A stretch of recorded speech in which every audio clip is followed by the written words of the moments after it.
آپ کے بال گرتے ہیں تو خدا کے واسطے ایک وظیفہ بتا رہا ہوں، اس کو آپ نے پڑھ لینا ہے اور تیل پہ دم کر دینا ہے، پھر انشاءاللہ آپ دیکھنا کہ کچھ دنوں کے اندر آپ کے بال اگنے لگیں گے۔ آج کل تو گنجاپن بھی ایک مسئلہ ہے نا، پرسنالٹی خراب ہو جاتی ہے، ہاں لوگ کہتے ہیں گنجا ہو گیا وقت سے پہلے۔ آپ نے کرنا کیا ہے، اس وظیفے کو خصوصاً باوضو ہو کر کرنا ہے۔ وہ آپ نے وضو کر لیا، پھر اس کے بعد اپنے ہاتھ میں تیل ڈال دینا ہے، یعنی جتنا آپ سر میں تیل لگائیں گے وہ اپنے ہاتھ میں ڈال دینا ہے۔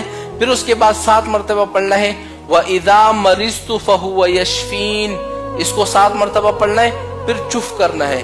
پھر اس کے بعد 313 مرتبہ یا بارئو یا بارئو، اس اللہ تعالیٰ کے ایک نام ہے یا بارئو، اس کو 313 مرتبہ پڑھ کر اس طرح تیل پہ دم کر دینا ہے، پھر اس تیل کو اپنے سر پہ لگا دینا ہے۔ انشاءاللہ یہ عمل آپ 15 دنوں کے اندر کر لو، اگر بال گر رہے ہیں تو بال گرنا ختم ہو جائیں گے، گنجاپن شروع ہو گیا ہے تو گنجاپن آپ کا ختم ہو جائے گا، بال اگنے لگیں گے، اور ایسے بال اگنے لگیں گے کہ آپ خود حیران ہو جائیں گے۔